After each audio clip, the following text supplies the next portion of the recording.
Boys and gents, and welcome to CG Reaction, and this is second part of the American Civil War oversimplified by the channel Oversimplified. We saw the part 1 of Civil War, American Civil War between North and South, Union versus Confederation. Basically, it was for slavery, but it wasn't for slavery at the start. Obviously in the core it was all that, it was all because of slaves, but it wasn't officially, the war wasn't officially for slaves. And the South was trying to secede from the United States. So Lincoln was in power. Europe was about to join in the fight and join with the forces with the South to Confederation. I need to watch that video about alternate history hub, what is South had won, because that would be interesting video to see. Because there was a real chance if Europe did align with Confederation, Confederation would have won. That's the United States we would have had right now. Obviously slavery would eventually go away. It would have been late, because how is most countries in the world doesn't have slavery, comparing every developed country in the world and United States still having it. I don't see that. So slavery would have gone away eventually, obviously, but still it would have been different. The history would have been different. But obviously, Lincoln just went, you know what, this is about slavery. This is about slavery. And Europe like, now there's nothing to see here. We have our own European problems here. So basically, Union has now upper hand, even though I don't know how. Union has more people in their side. The South has, Confederation has less people in their side, and yet the soldiers were same. Somebody said in the comments that it happened so fast that people didn't have time to prepare. People didn't have time to mobilize, and that kind of makes sense. That's why both sides had the same amount of soldiers. But South has much better generals. Even I don't know much about American Civil War, but I recognize some names like Stonewall Jackson, Robert E. Lee. I know these names. So obviously South has much better generals. Union, even though the past videos tells us the Union had really bad generals. In the first part we saw how bad of a general Union had. So yeah, in part 2 everything's gonna change around, I guess. Union's gonna dominate, obviously, because we know they won. So yeah, let's watch this video. And if you haven't seen the first part reaction that I did, check out the cards. I'm gonna put the link there. And check out the description. There's a link to all of my videos if you haven't seen my reaction to other videos. And yeah, after the video finishes, check out the end card to see what YouTube algorithm throws at you. So yeah, let's watch this video. This video was made possible by Honey. Stick around to learn how you can save money when you shop online. As the Union struggle to take control in the East continued, elsewhere, the war raged on. The Confederates attempted an invasion of Kentucky, hoping the state as a whole would join them, but they were pushed back. The Indian Territory saw Native American tribes ally with one side or the other in the hopes of securing rights after the war. Along the Mississippi, General Ulysses S. Grant remained one of the few Union generals scoring major victories. With his best pal, General Sherman, by his side, Grant led his armies down the Mississippi to the Confederate stronghold of Vicksburg. Both sides knew that if Vicksburg fell, the Confederacy would be split in two, and the Confederates prepared for an intense defense of the city. But back in the East, Lincoln still wanted somebody to march south and take Richmond. Having given General McClellan the boot, he needed a new man in charge. All right, Mr. President, option 1 is General Hooker. Bit of a nutcase, but a good general. Option 2, his qualifications are his name is Burnside and he has freaking dope-ass sideburns. Say no more. So General Burnside was put in charge of the Army of the Potomac and sent south. Lincoln hoped he finally had a general who could succeed. Burnside met General Lee at the city of Fredericksburg, where he intended to rapidly cross the river and take the city. But the Union War Department was too slow in delivering the pontoon bridges, and the two sides were forced to camp across from each other, close enough to speak. Hey Yankee, ready to get your butt kicked? Yeah. Close enough to speak? That would be so weird, man.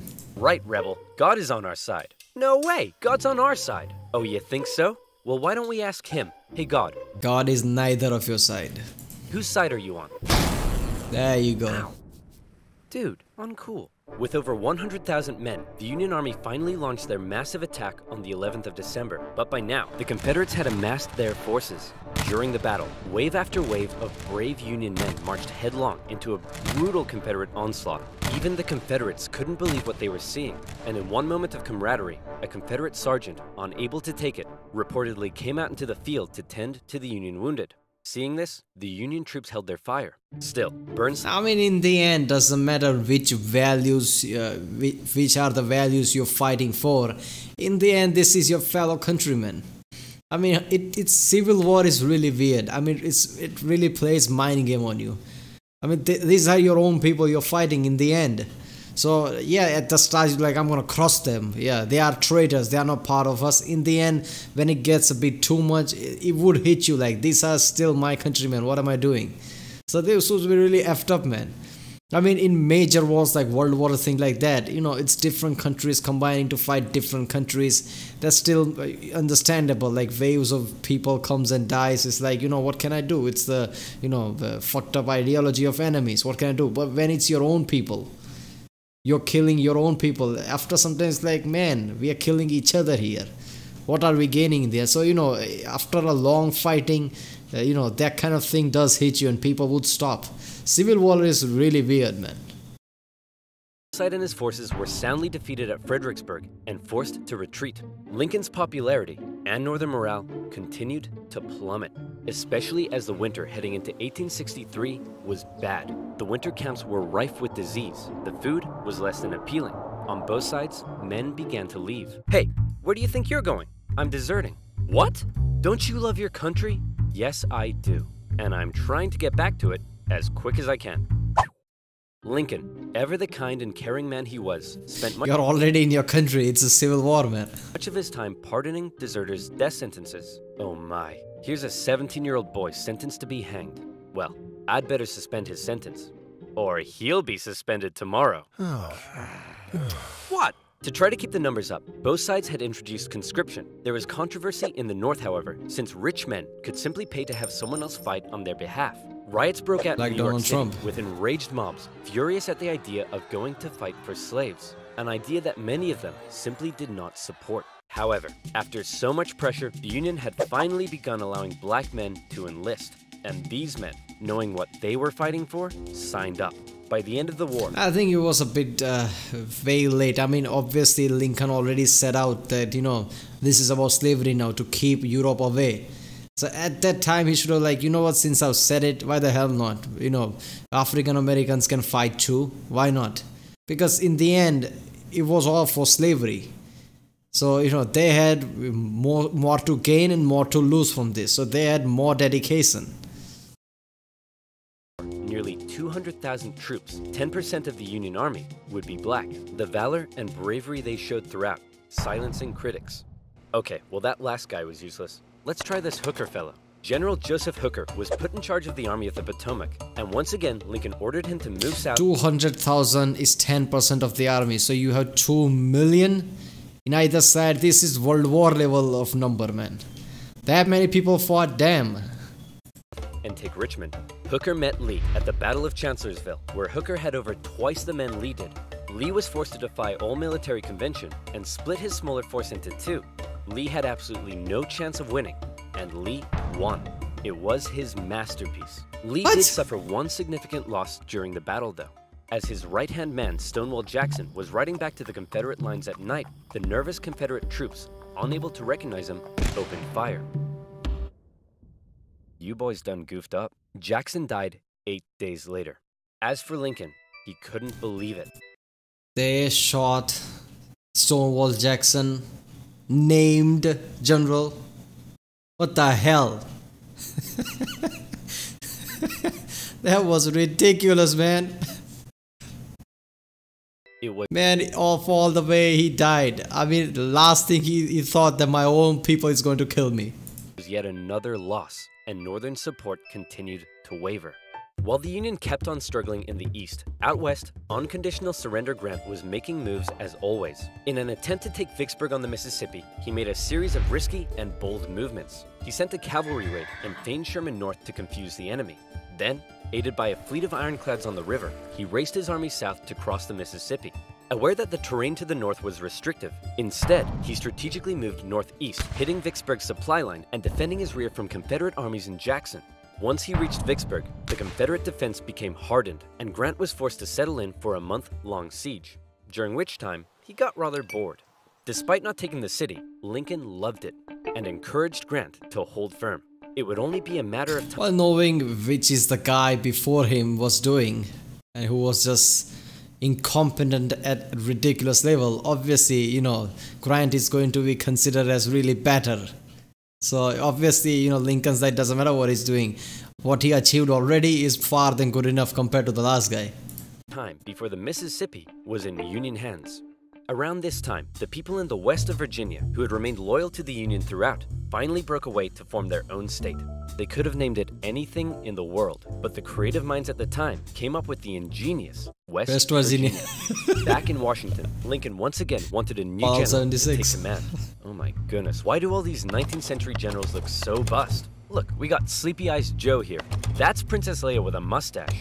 E.T. phoned the doctor. Fine, why don't we give Snapping Turtle McGee here a shot? So General Snapping Turtle McGee was put in charge of the Army of the Potomac, and it was a crucial time. I bet it was his beard. Once again, the Confederates decided to go on. It was his beard that gave him the, you know, basically made him qualify for the job. The attack.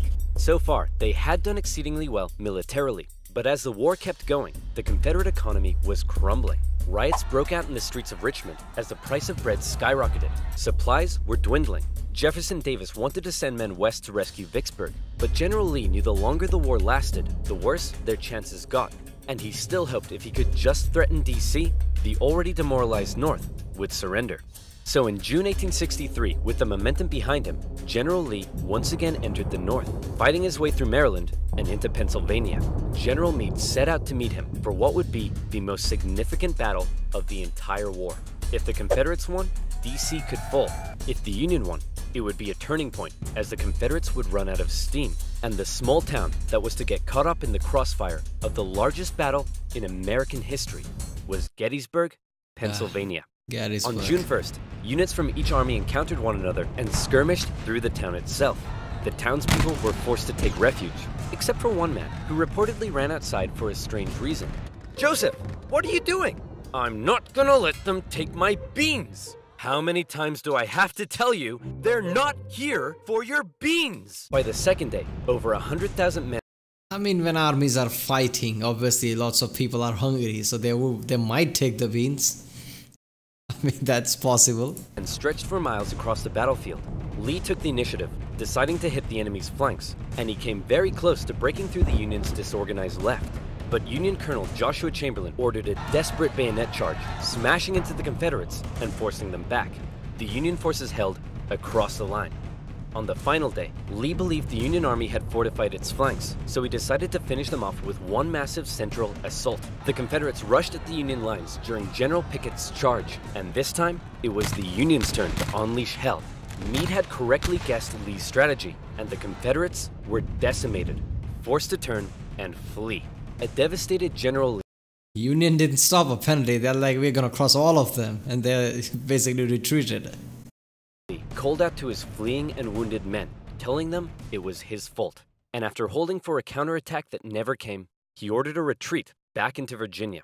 The North had just managed to score a massive victory, and one they desperately needed. And if that wasn't enough, in the West, after a month-long siege, Vicksburg finally fell. The North now held the Mississippi. And better yet, it was the 4th of July. With control of the Mississippi, Union forces moved into Arkansas and Tennessee. Tennessee in particular saw heavy fighting, with Union General Rosecrans masterfully pushing Braxton Bragg's Army of the Tennessee out of Tennessee. He suffered a major setback, however, at the bloody Battle of Chickamauga and ended up under a Confederate siege at Chattanooga. At one point during the siege, a temporary truce was declared so that wounded men could be recovered. And often in the Civil War, during these small truces, men from both sides would meet in the middle to trade things like tobacco, coffee, and maybe even honey. Do you like honey? Me too. Bees are great. And you know what rhymes with honey? Money. Did you know honey can help you save money? Let's simplify. Yeah, people, go to joinhoney.com/oversimplified and support the channel. And as always, you'll be supporting my channel, so thank you. Now where was I? Oh yeah, Vicksburg, 4th of July, and the Siege of Chattanooga. Thankfully, General Grant, now in charge of all Western Union armies, showed up and karate-kicked Bragg right back into Georgia. Like this. With Sherman and Hooker, Grant took on Confederate positions in the mountains around the city, including the famous battle above the clouds and Mission Ridge. Grant continued to be Lincoln's #1 guy. With these victories, Lincoln hoped the war was finally turning. Back in Gettysburg, the entire town had been turned into a hospital to care for the scores of wounded men. Throughout the war, on both sides, women such as Clara Barton rose to the occasion, doing crucial work on the home front and volunteering as nurses. For those who had given their lives, a new national cemetery was to be established at Gettysburg, and Abraham Lincoln traveled out to attend the opening ceremony. At the event, the main speaker spoke for 2 hours. Then, Abraham Lincoln was called forward to give some brief, appropriate remarks. Wait a minute, main speaker talked for 2 hours? 2 hours? What the hell did he talk about for 2 goddamn hours? In just 2 minutes, he masterfully and poignantly iterated America's national purpose and the need to continue the fight. The Gettysburg Address would become one of the most famous speeches in American history. While they were now making progress, the North still couldn't find a decisive victory in the East. And that was bad news for Lincoln, because his presidency was now in its 4th year. In 1864, there was an election coming. The Confederates knew this too, and with little hope left of being able to threaten the North militarily, they believed their last shot at victory may be in the election, since Lincoln, emancipation, and the war itself weren't exactly popular. People in the North were sick of war and wanted to put it behind them. Robert E. Lee hoped that if he could just hold out and continue to inflict more defeats, the people of the North would vote Lincoln out. That is true, isn't it? Even though if your president fights for your value and at the position where he has to fight, otherwise your value goes away, you still get pissed off because your living conditions are not good because of war. It's like it's all his fault. It's like his vanity war or something. Like war wasn't there until Lincoln was there. And Lincoln just fought the war because Lincoln wanted it, otherwise there was no reason to war or something like that. And people will get pissed off at Lincoln like this is all your fault. Man, war is because of certain values that you have. Lincoln is just fighting your war. This happens every time there is a war. People in power gets blamed, and sometimes they are. Some wars are so stupid that it happens because of just people in power. But some wars like World War II, where people like Hitler are, there, you have to fight. And even times like that, presidents and prime minister gets blamed like it was their idea to fight in the first place. I mean, Lincoln is fighting for, abolishing slavery and lots of, values that his base had. The values of his base, that's what Lincoln was fighting for. People say like, this is your fault. So what, Lincoln should just say no war and give in to Confederacy? Aren't you defeated by that? And replace him with a Southern sympathizer who may be willing to negotiate. Lincoln knew now he desperately needed a victory. Now, I know what you're thinking, but oversimplified. If Lincoln loves General Grant so much, then why doesn't he put him in charge of the campaign in the East? Well, guess what, loyal subscriber? You've hit the nail on the head. You're bold, Grant. I'll grant you that. I'm promoting you to General-in-Chief, and I ain't taking you for granted. Now I want you to go defeat Lee. Grant me. Alright, OverSimplified is making me hate Lincoln because of all the pun. I know he didn't do the puns, but seriously. And yeah, isn't Grant known for, less attention? If the war stretches out a bit, he starts to party and things like that. So is this going to backfire or something? Because Grant is great as far as we saw. But, he also like, if his siege lasts a few months, he just starts to party or something like that. Me my way. He has short attention span. So Grant was put in charge, and he came up with a new plan. He wanted to press the Confederates on all fronts, with General Banks to capture Mobile, Alabama, General Sherman moving south to Atlanta, and Grant joining the Army of the Potomac as they advanced through Virginia. In May 1864, that plan went into action. Sherman steadily advanced on Atlanta, facing off against the smaller Confederate army under General Joseph E. Johnston. In addition, a cruel yet highly skilled cavalry general and winner of the funniest Confederate statue award, Nathan Bedford Forrest, was also nearby, doing his best to threaten Sherman. That statue is horrifying. Look at that. Are you kidding me? Look at that. It's like, they tortured him and, made him sit on the horse, and then they took the artist rendering or something. Look at that. It's like horrifying look on his face. This is really horrible statue, man. They should have done something, I don't know, better job than this.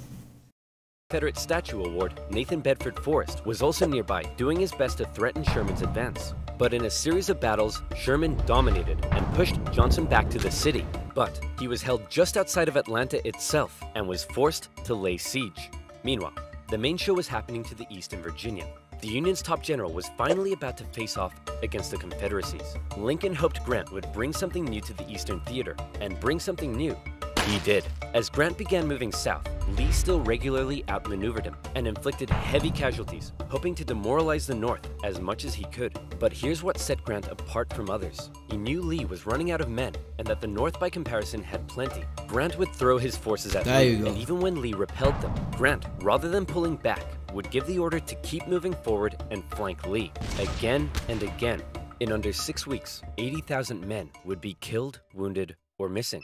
In DC, Grant was— Look at how good Lee is, man. He has less people and yet has less casualties. Even in the past, we saw that how he kicked people's asses even with less army.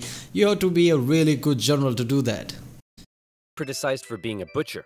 At the Battle of the Wilderness, the Union casualties were so heavy that Grant reportedly began to weep. But still, Grant could replace his losses. Lee couldn't, and he was being pushed all the way back to Richmond. Lee knew once he got there, he'd be under siege. Then, it would only be a matter of time.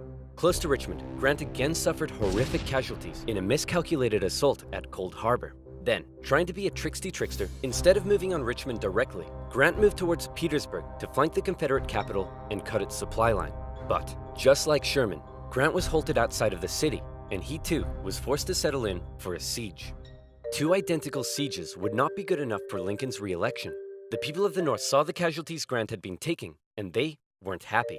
To make matters worse, Lee had sent Jubal Early north to threaten DC, with the hope of forcing Grant to withdraw troops from Richmond. Early was repelled on the outskirts of the city, with President Lincoln even attending as an observer, but the North had been given a fright.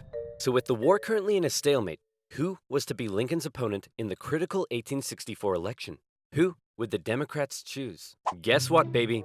I'm back. That's right. General George B. McClellan would run for president against Abraham Lincoln. My fellow countrymen, if you elect me, I, the great General George McClellan, will fearlessly and valiantly win the war. Unlike this douchebag, Yeah, like you did when you were general. Man, this guy sucked. I can't believe he's just standing there. Democrats, however, Aren't people going, man, weren't you just a general a few years ago? And didn't you screw up big time? That's why you were fired. including McClellan's running mate, wanted to end the war, so it's possible McClellan may have ended up fearlessly and valiantly making peace with the Confederates, which is exactly what they were hoping for. With the war in a stalemate and Lincoln still not popular, it looked like McClellan would win, and the Confederacy may have a chance at surviving after all. Lincoln himself said that without some kind of major victory, it seemed exceedingly probable that this administration will not be re-elected. Well, fret not, Abe, because if it's a major victory you want, it's a major victory you'll get. Atlanta had been under siege by General Sherman for just over a month. After a number of battles around the city, Sherman sent a force south to sever the city's supply line, and Confederate General Hood was forced to abandon it. Atlanta, one of the Confederacy's most important cities, had fallen into Union hands. For many, it was clear that the Confederacy's defeat was now inevitable, and the war would soon be over. When the final results came in, Lincoln had won with an electoral college landslide, with the troops in particular voting overwhelmingly for Lincoln. I think he still would have won. People are not going to, man, that loser, I'm not going to vote for him. Which must have been touching for their commander-in-chief. Hey man, looks like you lost. No hard feelings? I didn't lose. I merely failed to win. In January, Lincoln involved himself heavily in ensuring the 13th Amendment made it through Congress.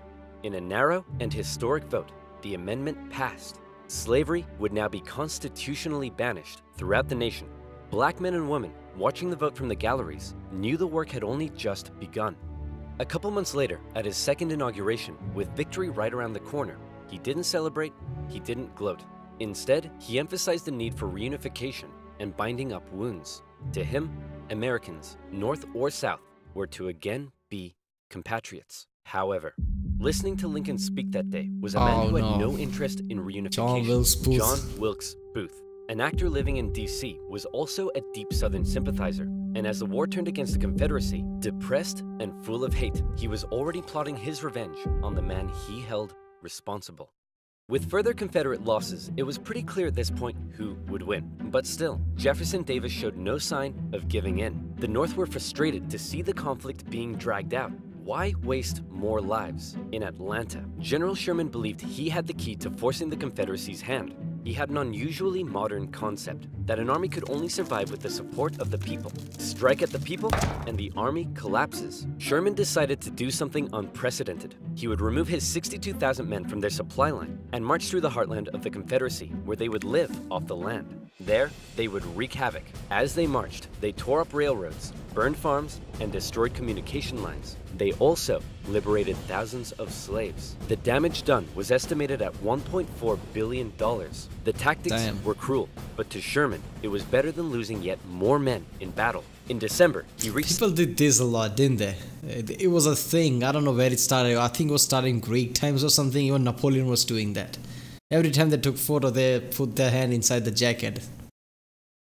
Savannah, Georgia, but he wasn't done yet. Next, he turned north to inflict his punishment on the first state to secede, South Carolina. As he moved, he came ever closer to General Lee's army, still holding out at Petersburg. The siege of Petersburg had lasted for 292 days. 60,000 of Lee's men had deserted. Numerous Union attempts to break through had failed, but when the breakthrough finally came, it came quick. On April 2nd, a Union assault finally pushed the Confederates from their defenses. Hey man, there's no need to evacuate, right? You'll rescue us like last time, right? Sorry, can't hear you. Lee narrowly escaped the city, hoping he'd be able to meet up with General Johnson and continue the fight. Grant chased him down. Richmond was evacuated, and Jefferson Davis went on the run.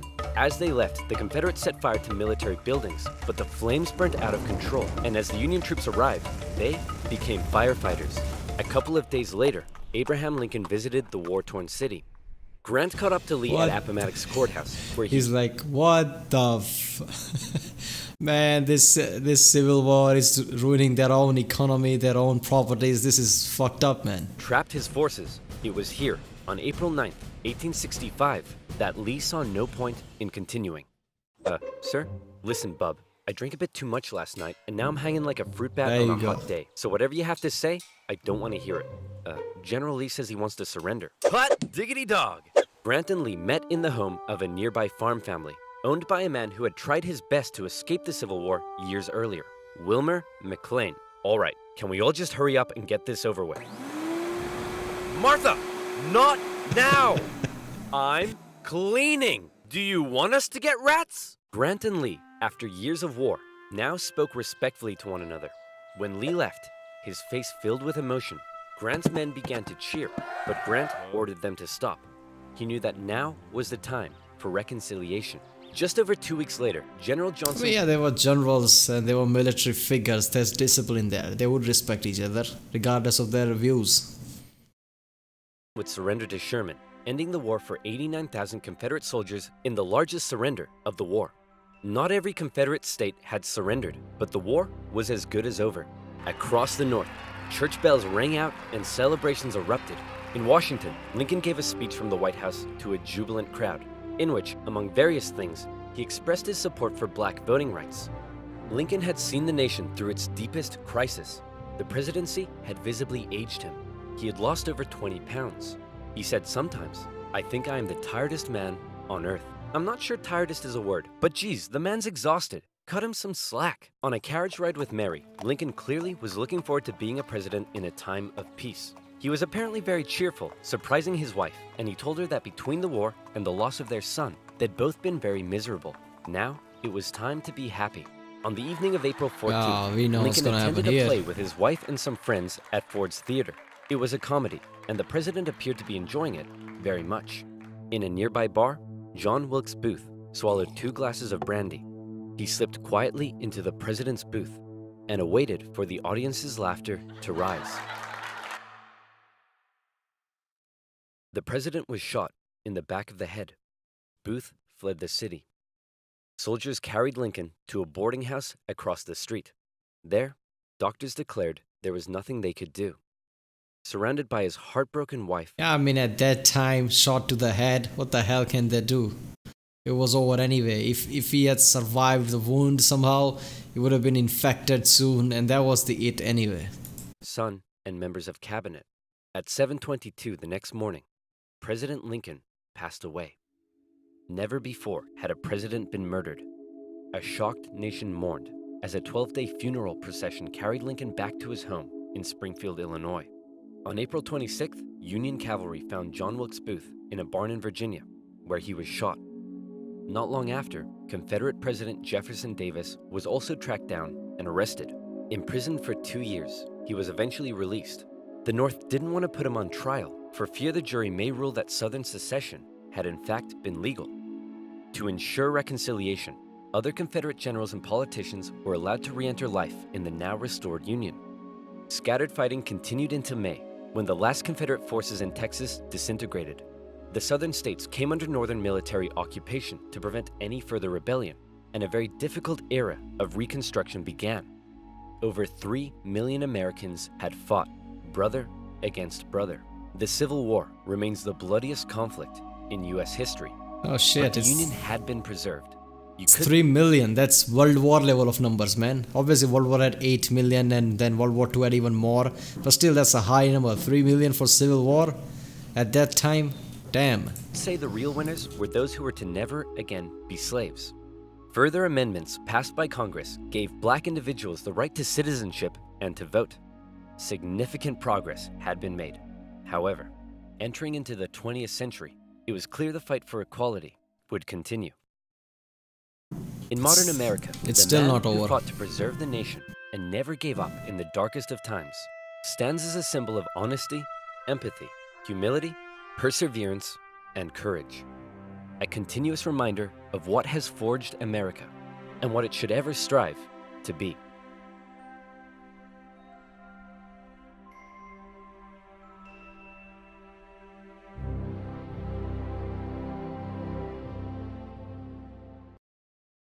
Lincoln fought for rights of slaves, rights of people, for his views, his his own basis view. And in the end, after when it was all over, he wanted to enjoy something. He went to the theater and he got shot. That's just screwed up, man. That was really sad. I mean, he was a really good person. At the time, there were lots of people who thought slavery was a good thing. Obviously, it's not. But the time where slavery was normal, then Lincoln saw to abolishing slavery is the only way. And for that time, you don't understand when you live in a time. You don't realize how something is morally wrong because everybody's doing it. Lincoln saw that it was morally wrong. So at the time, he was a really, really good person. For even for today, he's really good person.